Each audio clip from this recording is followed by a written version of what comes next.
stretch, as we say. I don't know if there's a cricket term for that, but the baseball term is home stretch. Like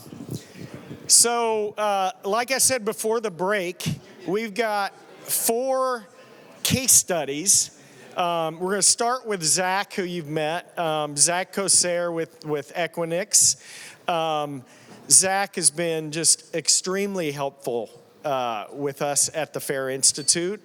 For one, he's on a cyber risk management program work group that we have, as well as Jimmy. So he and Jimmy sitting up here, and I'm like, why have I seen them like together? And it's all been virtual through this work group that we're doing. So very involved in that, contribute a lot of their knowledge. And so we're going to continue that here. And Zach's going to share, what he's doing with his program and all that goodness. And then after Zach presents, we're going to have a panorama, as we call it, with several case studies presented kind of in a row. And then we'll wrap up with Laura Voicu from Elastic, who's the co-chair of the Swiss chapter, and she's going to present on, I always want to say ROI or ROSI, and she'll talk about some ways of just measuring value and return from cybersecurity investments. So glad you all stayed for the last stretch here. Zach, come on up, and I'll let you take over. Yeah, thank you. All right, this thing on? Yep, sounds good. I talk at all angles. Okay, I like to move my head and move around a lot. So thanks for putting up with me a second time. Appreciate everyone's involvement today. Like Todd mentioned, I'm Zach, manage the risk program. Don't need to make another introduction. A little background about me, just so you know kind of where I've come from.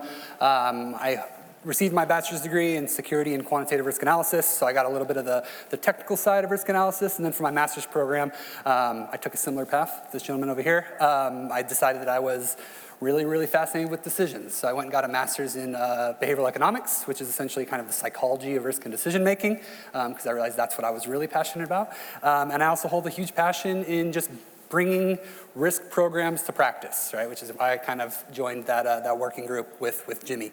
The program at Equinix, 5 years old, as I mentioned. So what you're going to see today is not a program that just got started yesterday or this year. We've been around for a while, and we've done the whole thing where we've been able to sell it. We've been able to show the value. We've gotten people excited about this, gotten some resources to grow our program and scale it. So I'm going to talk a little bit about that today. Everyone likes a good story, so I'm going to give you a little bit of origin story. And I'm going to make a case for automation, as Todd mentioned. We're definitely one of those organizations that is moving toward, right? I emphasize the words moving toward because we have not figured all this out, but we're starting to utilize automation to help us get where we want to go in our risk program. So we're going to talk a little bit about that today.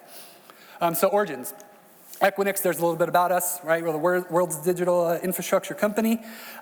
We've got data centers here in Europe, like I mentioned, here in London actually, and one of our main offices, but we go fast, right? So we need to do security and risk at the speed of business so that we can deliver on our value proposition, as you see right there. And when I got started in this program, our then CISO, no longer there anymore, but our then CISO said something really impactful to me and something that always stuck with me. He didn't want to make FAIR an academic exercise, because I feel like some people, and he thought the same thing, do that, where we think that we're going to do FAIR, but we're not really going to put it to practice. It's just something that we do to kind of show that we're mature, but that wasn't his thing, and that definitely was not my thing. I wouldn't take a role that had that in its title. So that always stuck with me and has since today. And based off that, we had some guiding principles, right? So the first one was to support decisions. We weren't doing busy work, right? We wanted to support decisions using FAIR and risk quantification. We wanted to be different. We wanted to transform the industry a little bit. We wanted to innovate and disrupt the status quo, because we thought it was getting a little stale, and we thought that we could do better than that. Humans are always at the center of this, regardless of automation. So I built this very much as kind of a service-oriented approach, and that means we had to take some sort of a human-centric kind of design with all of this. Perpetual scientist mode. Any readers of Adam Grant out there? He talks about being in scientist mode as opposed to being a prosecutor or a politician. And it means that as new information is presented to us, we change our beliefs, right? That's really what it is. We scale. That means that we get past the same old thing over and over. And if new information is presented to us, we actually update what we're doing if the data is good enough for us to justify that. So that's built into our DNA. And this one probably is the biggest thing about our program. Better than we were doing yesterday, right? We are not trying to do the best. We don't need to make the best decisions. No one's gonna wait long enough and pay enough to make the best decisions.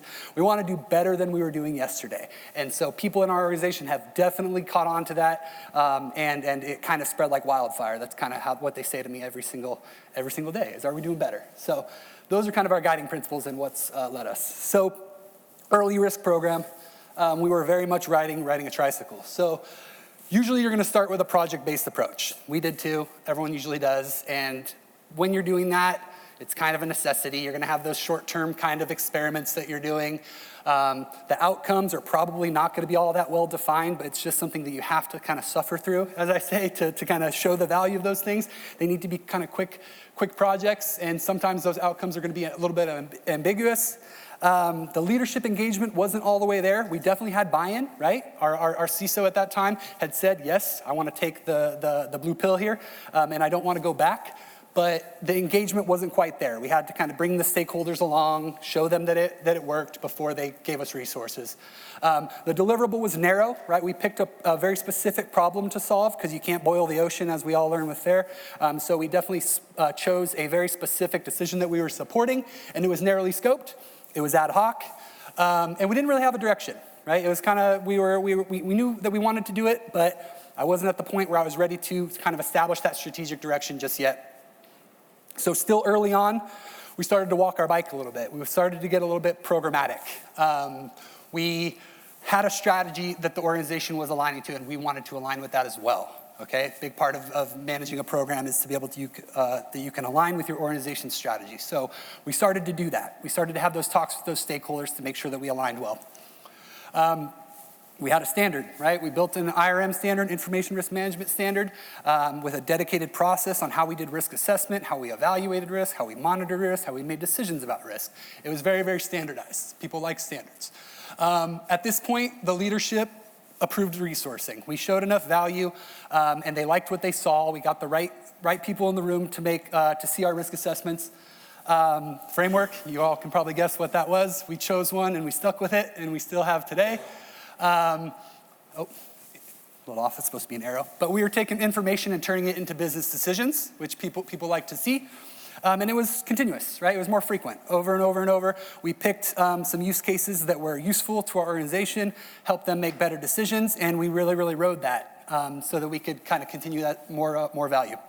And we wrote a charter, okay? This is one of those things I talked about earlier, doing the harder things, right? No one really likes program or product charters, but I talked to somebody and I decided to do it, and it really gave us that kind of North Star, right? Something that we can always look toward so that if my team doesn't really know what to do, well, improve the pace and quality of decision making, right? That's what we really wanted to do. That's what our stakeholders wanted to do most, okay? We wanted to make faster decisions, yes, but we wanted to make good decisions and improve the overall pace and quality. So that's really what we look toward, still to this day, when we're deciding what to do next. It started bottom up, okay? So some programs, you're gonna get to the point, top down, bottom up, it's both, okay? But for us at the beginning, it was very much bottom up. We had a lot of, we call them sources of concerns, and you're gonna see some of these, hey, people have called that a risk before. We're not gonna have that conversation today, but we had a lot of sources of concern, and we had a FAIR filter. So we had things coming into us like major incidents, the technology lifecycle management, right? We were incorporated into that. And there were times where people would come to us when they were looking to renew a solution and they wanted to kind of understand if it was the juice was worth the squeeze. Audit findings, again, these are a little cramped, sorry about that. We had things like vulnerability management, end-of-life software, right? As you all saw on the slide earlier that Todd showed. That was a very, very distinct decision that we were able to support, vulnerability management. Pen test red team findings, they always were coming to us with stuff. Hey, how does the business prioritize these things? Can you help us? It doesn't have to be perfect, but can you help us kind of stack rank these using annualized loss exposure? Control weaknesses, things that people were calling risks were coming to us, and we were able to synthesize that and bring them to decisions. Architecture reviews. We had an issue register very early on. I don't see Neil here right now, but him and I have had these conversations. When you're building a program and you want to operationalize it, you can't be issue managers. You have to be risk managers. So we had a separate issue register. I made that distinction, but they still wanted us to review it. Look for trends, right? Trends and issues usually account for risks that might need to be assessed. So we were doing that continuously. root cause analysis and tabletop exercises. They involved us in a lot of stuff because we showed them kind of what we could do with this solution, and it was a lot of demand, which is a good problem to have. And of course, self-reported risks. People were just coming to us with risks that they might have identified. They don't know if it's a big deal or not. Well, okay, we were able to quantify it for them, and someone was able to make a decision about it. They went into our FAIR filter. And on the other side, risks, right? Or, we all know, loss event scenarios. We converted them to loss event scenarios. We are risk register people, right? We all kind of are. We have to kind of be with a GRC solution. So we took them and we synthesized them, made them risk scenarios that we were able to then quantify. And then, of course, we had that information risk management standard. We were able to store them effectively and actually use a risk register for what its purpose should be, and that's somewhat of a forecasting document telling us what we should focus on. We had some catalysts, right? So it was time to scale. People were like, okay, let's get this thing going. And we had some very, very specific things that allowed us to get there. BU support. So we were born in IT, right? Most programs usually are. It's a very specific environment, but we had about, at that time, 8 lines of business and about 4 BUs that needed kind of this support. We incorporated a BISO model, if anyone is familiar with that kind of model. So we had a dedicated BISO for each one of these lines of business. They needed support. Risk-based prioritization, plain and simple, we just wanted to get better at prioritizing things. So that was the kind of the theme of, and still is in our program and our organization. We want to do better at prioritizing using a risk-based approach. And we wanted to decide and execute. We want to do that faster, right? Everyone was like, hey, how can we do this quicker? I like what you're doing. Let's scale this thing. So it was a good problem to have, but something that we had to account for when we were scaling this thing. And of course, we faced challenges. We had those kind of headwinds that we had to really deal with. And some of those were scalability.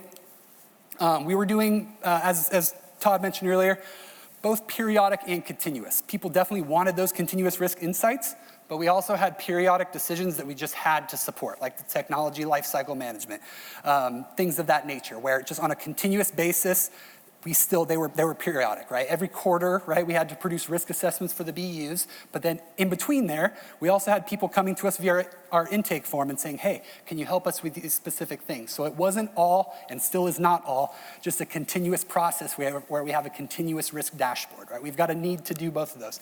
And that's because we have 2 very important support models that we have. We have both a BISO support model, and then we also support InfoSec product support model. So we've got various InfoSec products, data protection, AI/ML, identity access management. We call one enterprise security, and our information security organization rolls these out as products, new features, right? We also support those individual product leaders when they want to roll things out. If they say next quarter, we're deciding on 2 product releases. Maybe one is to improve the coverage of our DLP solution.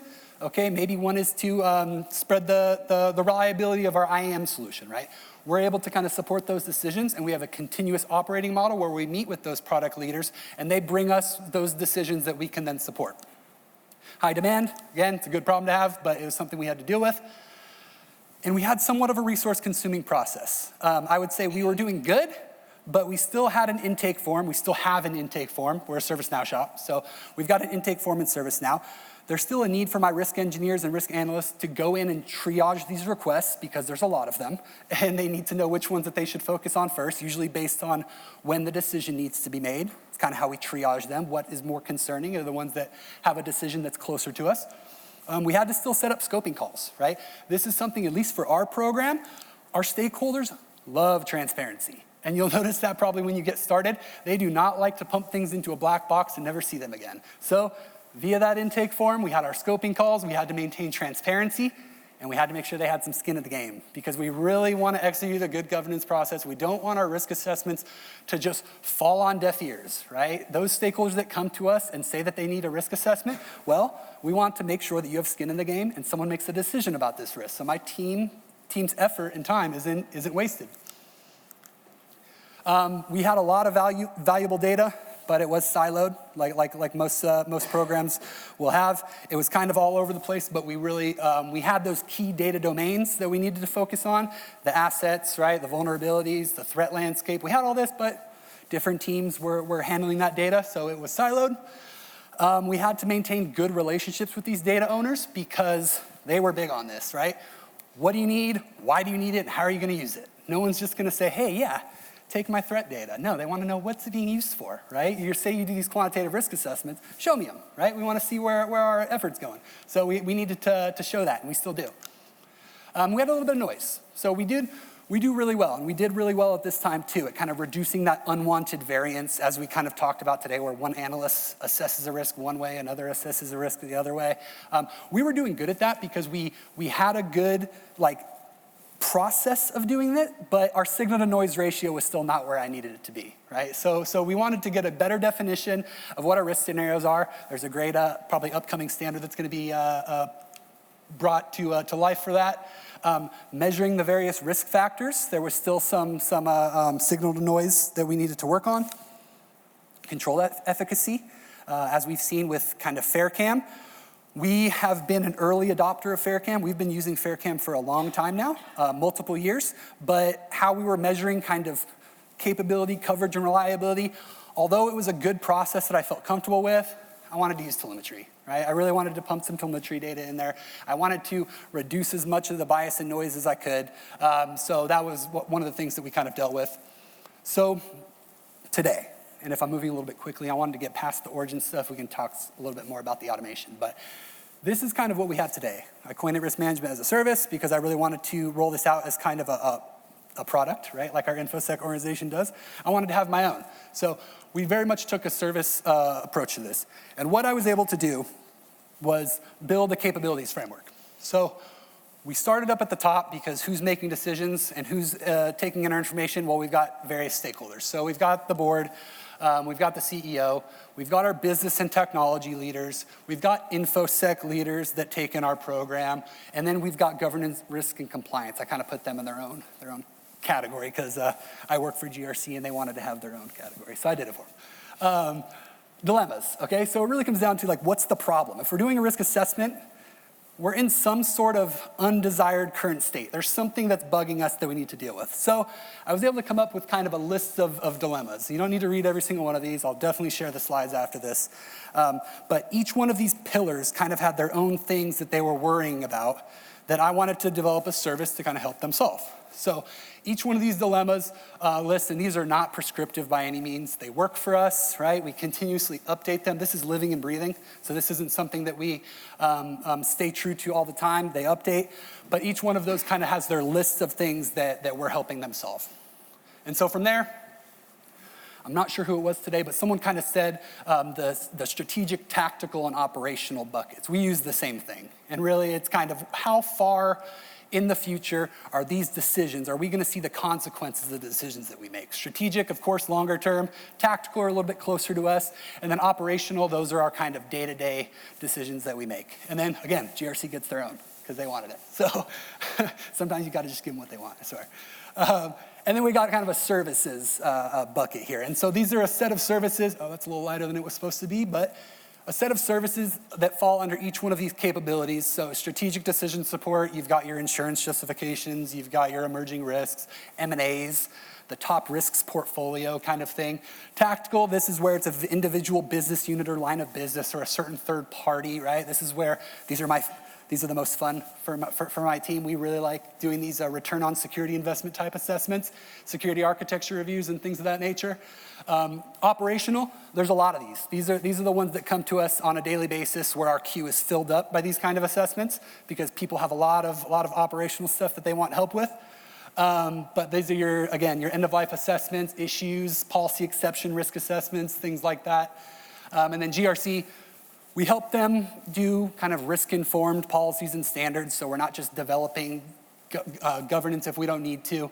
We help organizations or internal organizations that might have made their own risk register without coming to us, normalize it, right? Put them through the fair workflow and make sure that their risk register is useful. Incident materiality assessment, these kind of flow through GRC. This is where they start. And then FairCam mapping and application. We do a lot of this because a lot of people come to us with certain problems that they have, certain controls that aren't necessarily mapped using a risk-based approach, and we provide that mapping. We've gotten very good at doing FairCam mappings, and I would definitely challenge everyone to kind of do the same because FairCam is a great framework for showing how controls actually affect risk. And then KRIs and KPIs. Everyone loves metrics, so we develop kind of a catalog that we use on a continuous basis. So This is living and breathing, and this is kind of how we operate today. So how can automation help?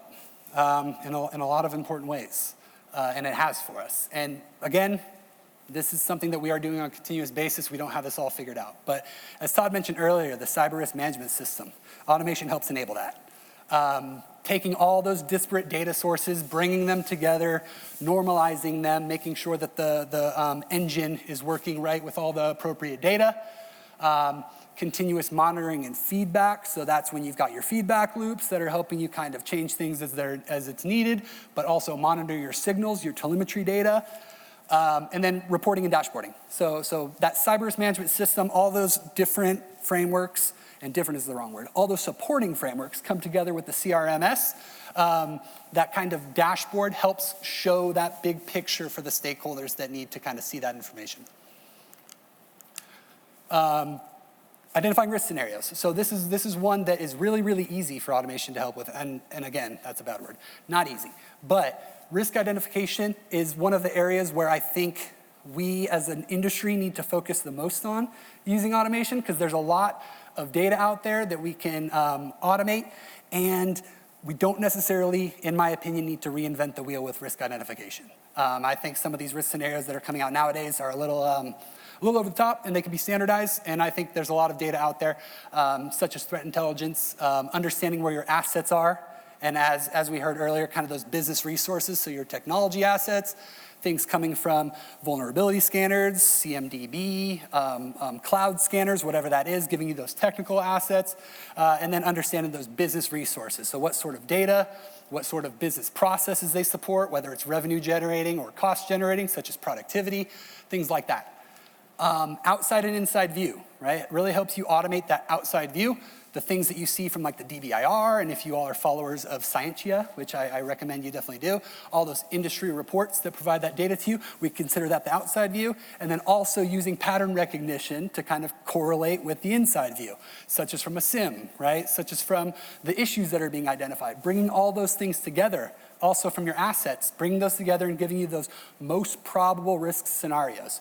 And what we've been able to do with automating all this is we have a risk scenario library for each one of those lines of business, because all those lines of business do different things, right? Some generate revenue, some don't, like IT, right? So some of them are public facing, some are internal facing, so we're able to have a dedicated library for each one of those lines of business, and we don't really need to touch it unless it needs updating, and that's what we do during those operating models with those BISOs and those business units. We check to see if these risk scenarios still make sense. It's kind of, we set it, and then we update it as needed. Complementing judgment decision-making. I mentioned I'm big into psychology. So the environment that we all operate in, shocker, isn't great for unaided intuition, right? That's usually left for environments that are predictable, where you can find out the cues and understand what they are, where you're getting continuous feedback and opportunities to learn, right?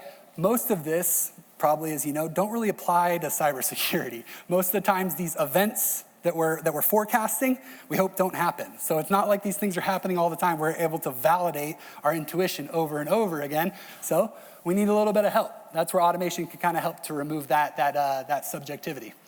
Helps us integrate information from various sources so we don't have to do it ourselves. Our measurement accuracy improves when we use telemetry data, validated telemetry data, of course, not just any willy-nilly. And that's really our goal, right? In the end, we want to approach truth, and we want to make the least amount of errors we can. And I feel that we can do that with validated telemetry data, and that's what automation can kind of provide us to continuously give that to us. And then streamline decision-making. Again, our whole program is based off decision support, and we've got a lot of downstream decisions that we support. So not only do we need to automate the data sources in the CRMS, but we also need to automate the mitigations, right? There's things that need to happen. How can we inform those teams to help them get to that decision faster, and not only get to the decision faster, but execute that decision quicker? It's dynamic, right? It's gonna be a continuous process. That's what automation helps us with. And then faster recommendations. People really adopted that better than we were doing yesterday, and adopted that, hey, let's get this done quicker so we can move on. We wanted to be able to provide those recommendations quicker for them, and that's what automation has been able to help us with. So what are a few of the use cases? I've talked about kind of the value of it, but I kind of broke this down. We got the use case, we've got the overall objective, and then some of the benefits. So attack surface validation, I talked about that before. Discovering our assets, classifying the assets. That could be servers, that could be your people, that could be your endpoints, applications, whatever that kind of is, making sure that your attack surface is clear, and automation is a use case for doing that in a continuous way. And those are some of the benefits that you get from that. It gives you that visibility. It allows you to kind of change, make updates in real time when you're getting that data, and you have that kind of engineering mindset that helps you out a lot with that, and we'll talk about that in a minute. And then assessing what matters. So we want to always assess what matters, and then automation kind of allows you to do that in a continuous way. Threat intelligence, another area of use, another use case that's really, really effective for us, and something that I could see others also using. And we want to make sure that all our data is given to us in a timely way. It's always relevant from good threat intelligence sources. And we want to be able to use that for continuous risk analysis. Some of the benefits of that, we get more accuracy when we're using validated telemetry data. Allows us to really take that data and contextualize it. And then the overhead, right? Really, if you have a small team, of course we always hear this, we're not always going to get people resources, so people don't scale well, is what they usually say. So how are you going to alleviate that? Well, you're going to hopefully automate some stuff. And then findings prioritization. This is another one that is giving us a lot of value and a use case for automation. You really just want to make risk-based decisions, right? This is what it really comes down to. Those remediations that people are carrying out, you want to make those continuous and make those as streamlined as possible. Make sure that your resources that you have are being allocated in a smart way. We're all stewards of the resources that we're given, so we want to make sure that we're doing our due diligence for our organization. And then just further contextualizing. It really allows you to just bring the picture together with your attack surface and your threat intelligence. And then control effectiveness, evaluating that using FairCam. This is how we kind of decide or assess how well our controls are all working together. And a benefit of this, we just get more objective with what we're doing, right? Once we can solidify the controls that we have and where they affect the risk equation, whether it's a preventive control, a deterrent control, detective, responsive, reactive, what have you, we can be more objective about how we measure that if you're using a valid framework like FairCam, and just makes things quicker, such as the prioritization of cost-benefit analyses and return on risk mitigation kind of assessments. We're able to produce those very quickly using automation, and our stakeholders really like that, although we definitely temper expectations, because you don't want to let someone know that you can do an ROI assessment in 30 minutes. They're going to be bugging you every day. So we temper expectations. That's a big part of our program too. So calibration. We've all heard about calibration. We all know about calibration using the FAIR model if we've been studying it enough.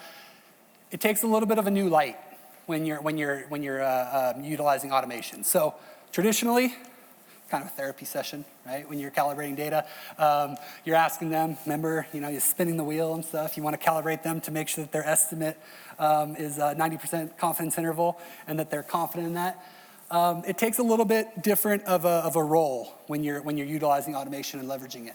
And more progressively, you're kind of an engineer, right? You're making sure that system that we talked about, the cyber risk management system, all the pieces that are moving continuously, making sure that they're well-oiled. And this is a big part of when you move towards automation calibration, although you're still going to have to do that, right? Like that therapy session, it's still going to happen. There are going to still be some times where you've got residual assumptions that you need to make and things like that. You're going to have to reach out to subject matter experts to get their inputs. So you're still going to play a little bit of therapist. That's just our role as risk managers. But you get more of an engineering mindset when you're automating this stuff. And again, I mentioned the cyber risk management system. It's all about really assuring that system. The goal of this system, continuous assurance of that thing that's really producing these three and soon to be increasing kind of models together with one another. And there's certain objectives. You want to make sure that what we're doing is defensible. These risk insights that we produce, people are going to want to make sure that they're using valid data and they're producing results that they're confident in making decisions with. The integrity of our telemetry data needs to be at the forefront of our minds. That's all about assuring this system. You're going to have remaining assumptions that your analysts and engineers are going to have to manage, and then a rhythm, right? This is all a rhythm. My risk analysts and engineers are pretty much looking at our system almost weekly, just to make sure everything's coming around as it should, or if need be in an ad hoc way. But you have to establish some sort of cadence where you can make sure that that system is operating effectively. And then the value. So we want to be able to take this risk intelligence system that we're developing and make sure that the integrity is maintained, so safeguard it. That system that's really bringing our FAIR principles to life, we want to make sure that we're preserving and operationalizing it, clear and quantifiable. And again, this is kind of our North Star, but one of the main values of that calibration continuous cadence is to make sure that we're producing risk assessments and improving how fast and how well we make decisions. So we talked a little bit earlier, Todd actually talked a little bit earlier about kind of a couple more distinct roles, that cyber risk analyst and cyber risk engineer. And I want to dive a little bit more into that because although you're not going to necessarily have different people manning these roles, we're not all that lucky.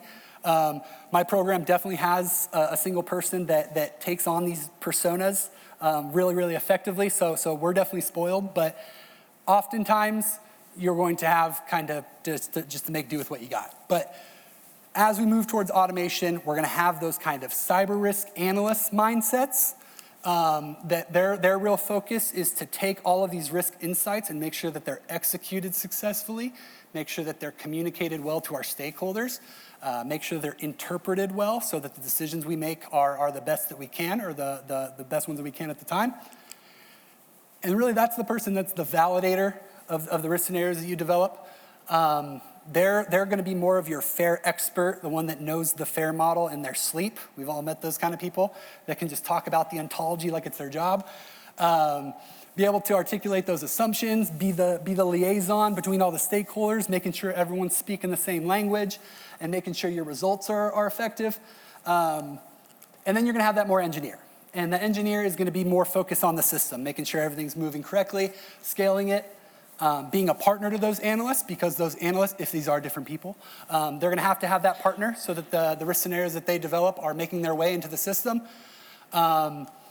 Being an expert, not only on FAIR, you still need to be a FAIR pro, but you need to be an expert on certain things like controls, like infrastructure, like architecture, things like that.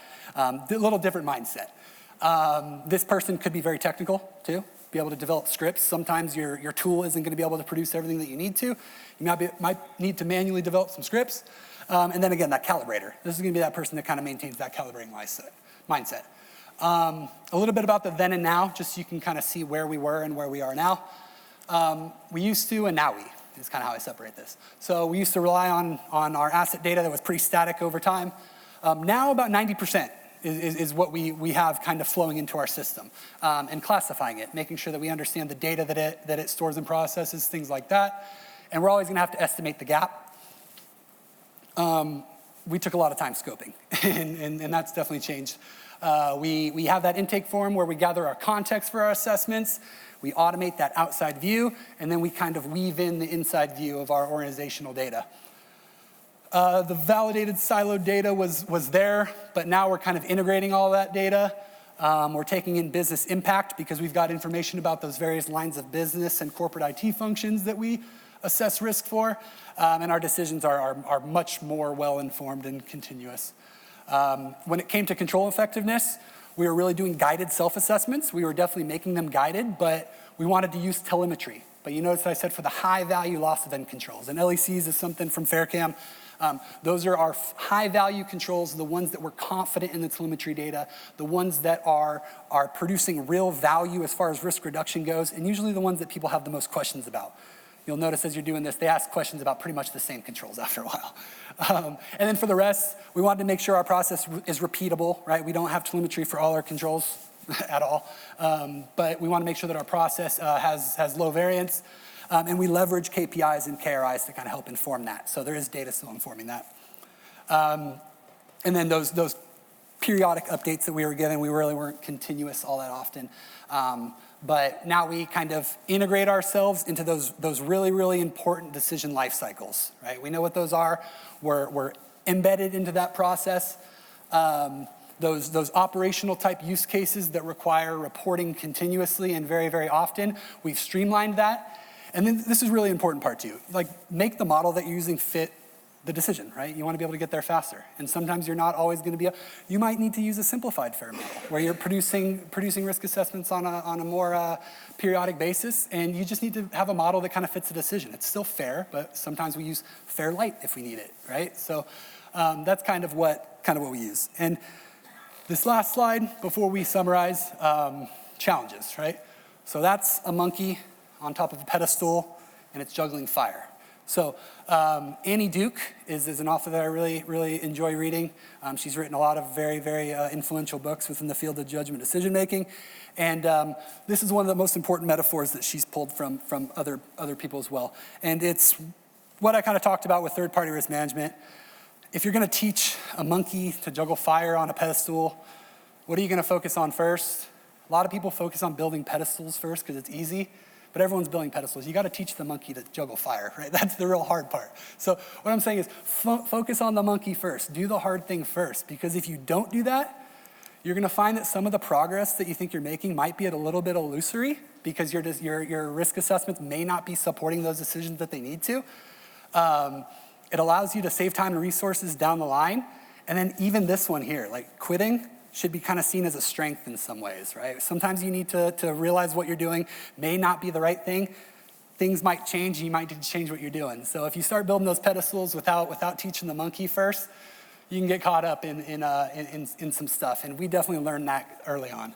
Identify the monkey, tackle that first, and then if the monkey's trainable, then make the pedestals for it to juggle on. But I like metaphors, so that helps me out a lot. Wrapping up, it's a journey, right? This is not something that is ever a destination.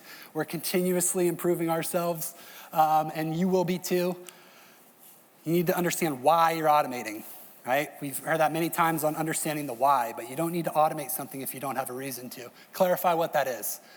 Fuel is great. Automation is fuel, right? People get excited about it, but sometimes automation, there's friction in place that keeps you from automating. So you got to address that friction because that's something that could keep you from adding that fuel. We still need humans. This is something I accentuate all the time. Test what you're doing before you scale. Like, do not scale something without making sure that it works. And once your sample size changes, you need to test again because there's new humans involved and it might not work the way it did with a smaller scale. It's all about the cyber risk management system. It really is. I like that system a lot. It brings it together. If you're going to do this in a programmatic way, you need to make sure that system is well oiled, and then train that monkey before building the pedestals. I think you'll thank yourself for doing that up front. So I know that was a lot. That's what I got for you. I'm not sure if we have time. I haven't been keeping an eye on my... Yeah, we should probably move on, but you covered so much ground, Zach. I loved it. I like the point about training the monkey. Hadn't thought of that before. And then the journey aspect. So this has been a journey for you all, but you've also made a lot of progress in like the last 1 to 2 years. So like because I know, a little bit about, where you've been and where you are.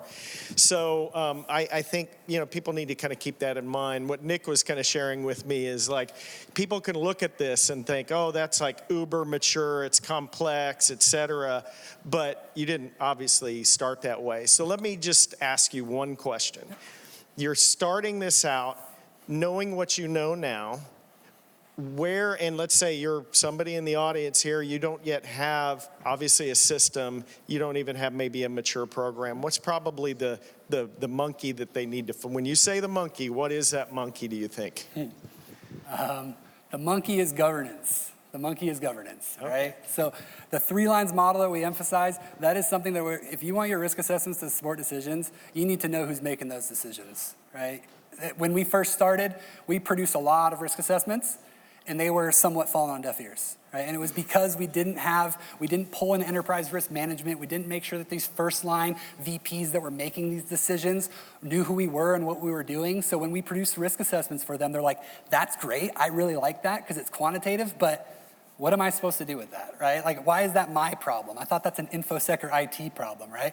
That was our monkey, really. And we forgot to do that. We built a lot of pedestals, a lot of cool stuff, but we didn't really address that governance aspect. So for that, if it's in your ability to do that, get some influence with that first line to make sure that the first line, the second line, the third line are clearly defined. It's not always easy, but it's something that I would recommend doing. Yeah, fantastic. And I think there's more we need to do to help you all do that. Absolutely. And I think the cyber risk management program work that you're contributing to, that ought to help. So excellent.